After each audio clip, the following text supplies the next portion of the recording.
to the Jayda InStitches show, and welcome to the soft launch of our 2023 calendar blanket. What's the title? What's it going to look like? You'll have to tune in this Friday to find out those specific details. But today we are going to tell you what you're going to need, so the kind of yarn you're going to want, how much you're going to want, even colors you might want to consider, the hook size, any other little tools you might require, and we are going to go through a basic tutorial on graph reading, because this year's blanket involves reading graphs. So let's kick it off.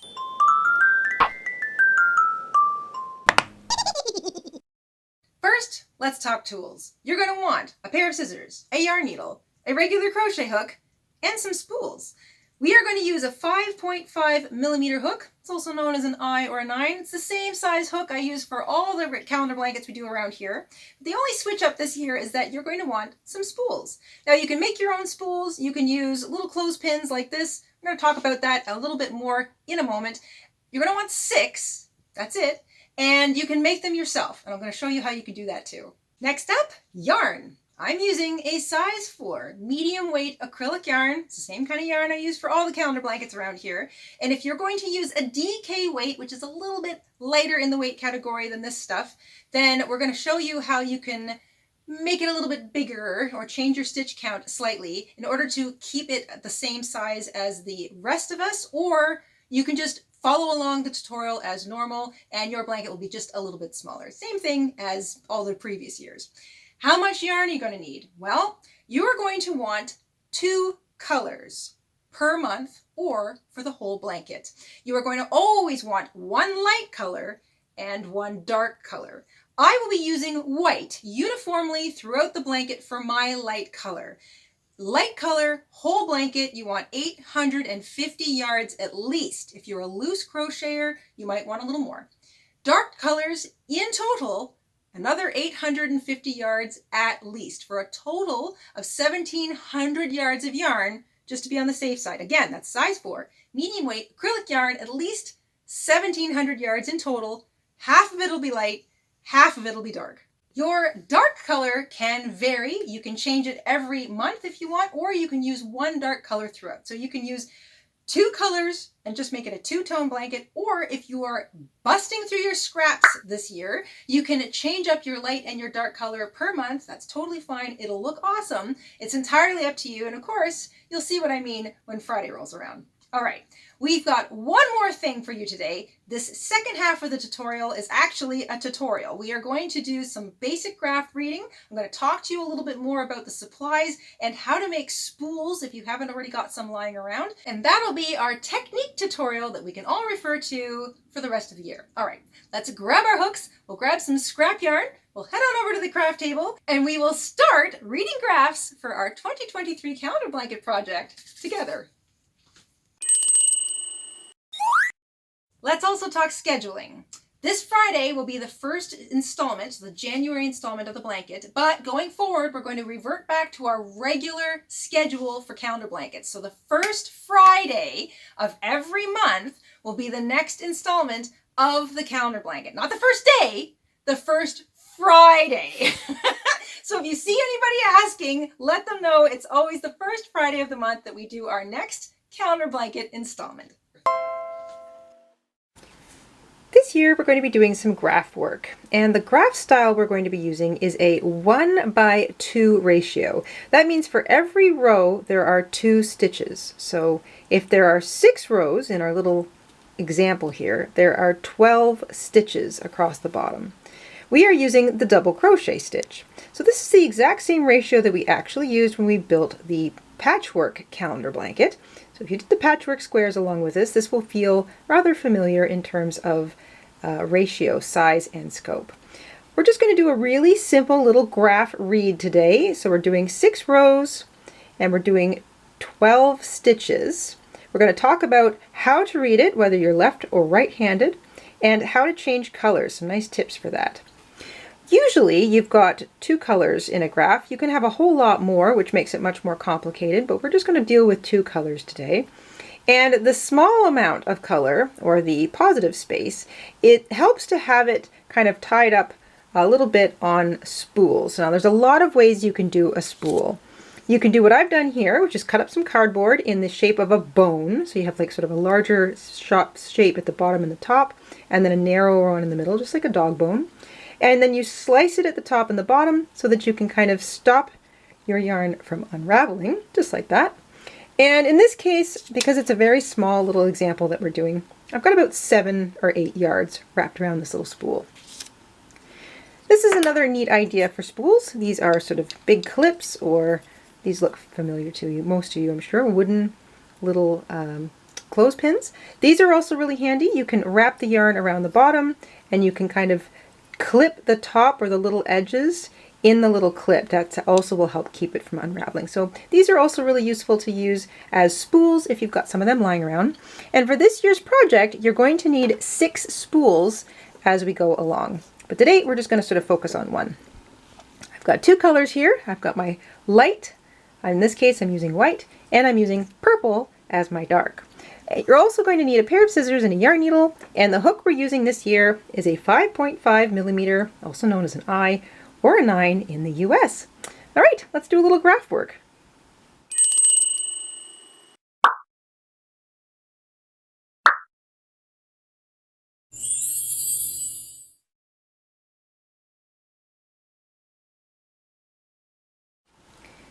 First, let's talk about how to read a graph. This is a 1 by 2 setting, meaning we've got, for every 1 row, we have 2 stitches running across the bottom. So the rows are represented by the blocks that run vertically, and the stitches are represented by the blocks that run horizontally.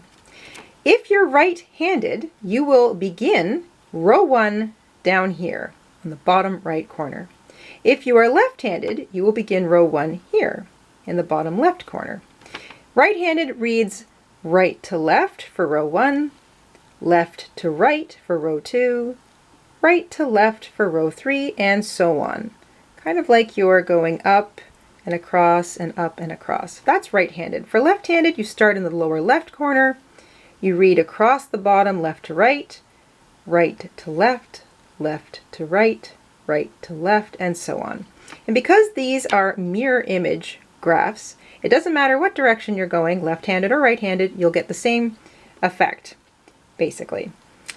We are going to start with a foundation chain, and then we are going to start with our first stitch, which is right here for right-handed and right here for left-handed. So let's grab our white yarn and get started. We're going to take our light color. I'm using white for my negative space. So the negative space is the space that doesn't have the little design in it. And because we're working across 12 stitches, and those stitches are going to be double crochets, we actually want to start with a chain foundation row of 13.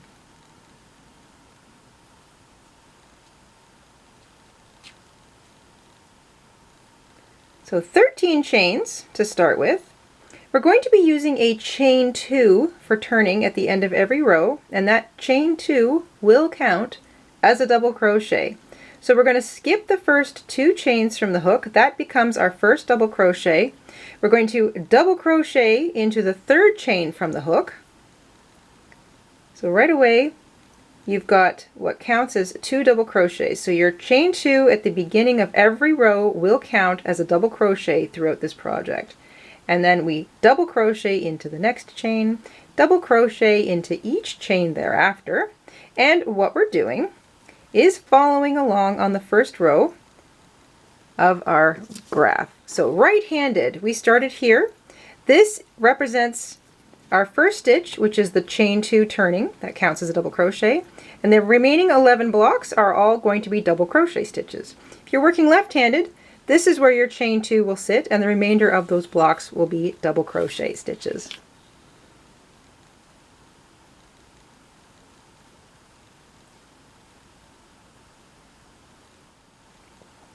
At the end of my first row, I have 12 double crochet. Remember that chain 2 counts as a double crochet. At the end of every row, we chain 2, and that chain 2 becomes the first double crochet of the next row. Now, because our chain 2 counts as a double crochet, this stitch right here that sits at the base of it is already used. This chain 2 that counts as a double crochet is already using that stitch. So you'll always skip it, and instead you'll start working in the next stitch. So for example, we will double crochet into that second stitch. Why are we doing that? All right, let's look at our graph. We have completed our first row. Now we are starting row 2 and we are heading back. So if you're left-handed, you're over here, you're starting row 2 here, and you're heading to the left. Those of us who are right-handed are heading to the right for row 2. Doesn't matter, we're all going to get to the exact same place at the end. Doesn't matter what direction you're going. So our chain 2 is right here. That's our first double crochet. We are double crocheting into the 2nd, 3rd, 4th, and 5th stitches across using the white or light color. So there's stitch 1, stitch 2. I need 3 more. And then we will change colors. Now, there's a special technique we're going to use when we're changing colors. I'm going to begin the stitch before I change colors, as I normally would. Work the first half of that double crochet using the same light or white color, but before I finish it off, I'm going to use the opportunity to change colors. So I'm going to grab my little spool, and actually I want this side. I'm going to unhook that first, actually no, I was right the first time. I'm going to unhook this tail so I can unravel it. I'm going to start with a slip knot. You don't have to, you can actually just loop your yarn in, but I'm going to use that as my yarn over, so my little slip knot, and then I'm going to finish off that double crochet with the new color. And why do I do that? It's because it will create the same colored top to the stitch as the stitch sitting below it. So I'm going to let my tails hang out for now. And we're going to carry our color. So the color we're not using, in this case white, is going to sit across the top of our stitches, and we're going to crochet over top of it. What are we doing? Let's look at the graph. There are 2 purple stitches here. So we're going to crochet, double crochet into the next stitch, working over top of that white to carry it. I'm also working over top of that short tail, but for simplicity's sake, you can leave it out. You'll notice that the top of that stitch is purple to match because we changed colors. And we're going to start the next purple stitch, but because this is the stitch that happens before the color change, we're only going to work the first half of it, and we're going to drop the purple. We are not carrying the purple because the purple is the negative space, or I should say the positive space, which is the little image, and all of those colors are grouped together. We're just going to drop that color where it sits and let it hang, and then we'll pick it back up later on the next row. So you don't have to carry carry the purple color. You can just put it to the side. You are going to pick up the white or the light color that you were carrying. I'm just going to get rid of my little tail at this point. I'm going to weave that in later. Come here, you. And the remaining 5 stitches in the row are all white. And we want to finish off that color change with the light color.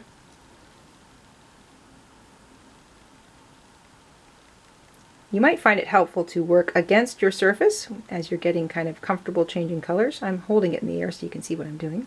But it does help sometimes to have it braced against your work table. I've completed that second purple stitch.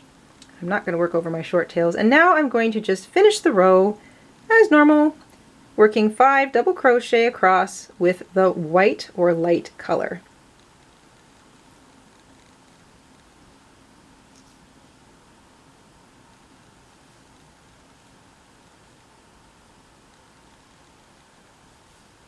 When you get across to the edge, don't forget that the chain 2 counts as a double crochet. You see I've worked 4 double crochet. There are 5 double crochet, so no matter what side you're working, whether you're left or right, there are 5 stitches left, so don't forget to double crochet into the top of the chain 2. So just find the top of the chain 2 and ram your hook through it. There we go. And that's where you work the last double crochet of every row. It goes into the top of the chain 2. You'll still have 12 stitches in the row. You'll have 5 white or light stitches on either side with 2 purple or dark stitches in the middle. That's the end of row 2. Row 3, we begin every row with a chain 2. It counts as a double crochet. You're going to bring your dark color to the front. So you're going to leave it over here in front of you. Remember, we skipped that first stitch because it's already accounted for, and we can start into the next stitch. Now before we go too much further, let's find out what we're doing. Right-handed, we're all back over here, heading to the left. Left-handed, you're all over here, heading back to the right. So where you started, the odd rows are always the same side that you start the whole graph on. The even rows are always the same side that you turn on, or sort of the reverse of what you did in your first row. We have 4 white stitches, 4 purple stitches, 4 white stitches in this row. I've got my first 2 made. I'm going to work a 3rd white stitch completely.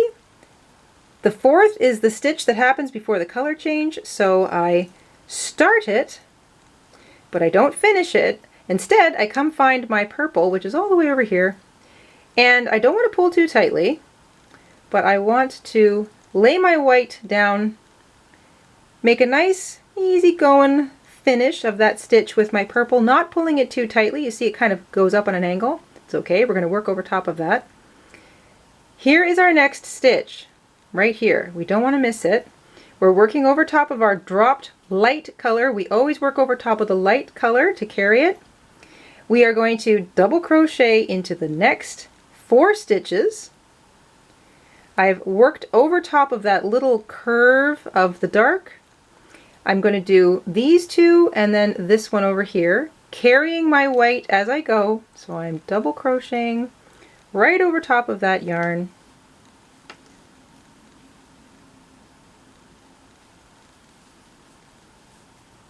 And the nice thing about having your yarn on a little spool is that it's kind of easy to control.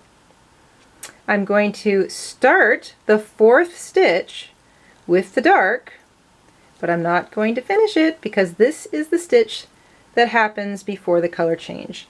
So I'm going to keep my dark color to the front of my work, out of my way.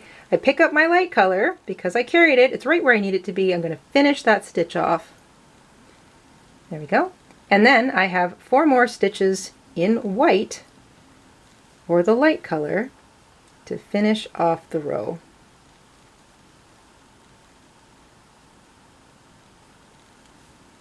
Remember that last stitch is worked into the top of the chain too. Don't miss it. All right, how are we doing so far? We have row 1 is all light. Row 2 is 5 light, 2 dark, 5 light. Row 3 is 4 light, 4 dark, 4 light. And that is exactly what's happening here with our graph. Right-handed and left-handed. And now it's the exact same thing in reverse. We're going to repeat this row. As you can see, there's 4 light, 4 dark, 4 light. 5 light, 2 dark, 5 light, and then a row of light to finish. So let's chain 2. That finishes off that last row. We skip the first stitch because it's already accounted for. Work the next 3 because there's 4 light on either side of the dark here. When you get to the stitch just before the color change, you start it, but don't finish it. And now you look for your dark color. You're going to gently pick it up, finish off that stitch, and then you're going to work over top of the light color. You're going to carry it. Now unravel some of my spool here. I'm going to double crochet in each of those 4 dark stitches all the way across, working over top of my light yarn because I'm carrying it. And I can sort of tug on things as I go just to sort of tighten things up, making sure everything looks nice.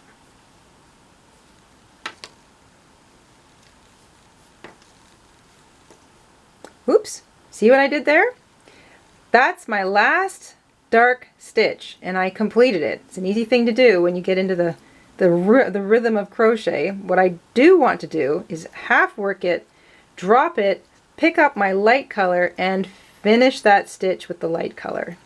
Then I've got 4 more to do in the light. I'm going to leave my dark color hanging where it is. I don't need to carry it. I want to group the dark stitches all together, so I don't need to carry that color all the way throughout. Don't forget that last double crochet is worked into the top of the chain too. And there we go. There's row 1, row 2, row 3, row 4. We have all of our dark stitches kind of pooled in the center, white stitches around. We are moving on now to row 5. So row 1, row 2, row 3, row 4, we just completed. Row 5, we're back here for the right-handed moving left. Left-handeds are moving right. It's 5 white stitches, 2 dark, and 5 white. We chain 2. Return our work. We're keeping that purple on this front now because this is where we dropped it. We're going to work, skip that first stitch. We're going to work that stitch number 2, number 3, number 4. Remember there's 5 white stitches across this row before we change. Start that stitch before the color change, half work it, switch back to your purple. I only need a little bit more, so I'm going to take my little spool completely off. I'm going to carry my white, so I'm going to lay it down across the top of those stitches, finish off that double crochet, work a double crochet into each of the next 2 stitches. That's all I need of the purple. And I've got, ooh, just a little too little here. It's a good thing this is just a sample. I'm going to tighten that up for you. This needs to be a little bit tighter, and then I'll have enough to roll over. There we go.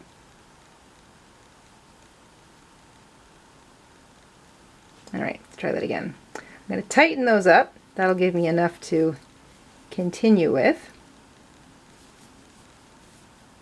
There we go. And oh, I did it again. See, I'm in the rhythm. I want to start that second stitch before the color change, then switch to white. I can drop the purple where it is, and then I'm going to finish off that row with 5 white double crochets. Now this is no big deal that I've got a little bit of a tail hanging because you're going to weave in your tails. There's a lot of tail weaving in this project, but I promise it's going to be worth it. Double crochet at the end of the row goes into the top of the chain 2. You should have 5 white, 2 dark, 5 white, no matter what direction you're going in. It looks just like this so far. And now we've got one more row, row 6, chain 2 to start, skip the first stitch because it's already in use, double crochet into the next stitch, and it's double crochet in each stitch all the way across in white, or the light color you're using. And I'm going to take this opportunity to just pick up that little tail of purple and crochet right over top of it. So I'm going to just start weaving it in. I like to weave in my tails as much as I can while I work. Doesn't necessarily mean that I won't go back later and make sure that they're nice and snug as a bug in a rug after I've finished crocheting, but it does help me kind of get the ball rolling.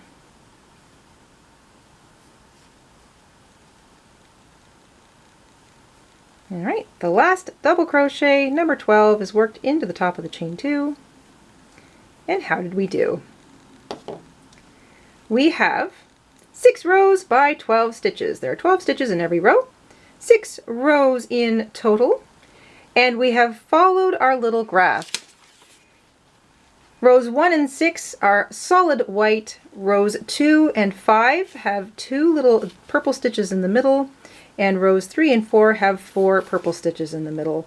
It's a mirror image look, so it doesn't matter whether you're working right-handed or left-handed, you're going to get the same look, and it's basically like a little oval. And that is how you read a basic 1x2 graph. So the 1x2 uses the double crochet stitch.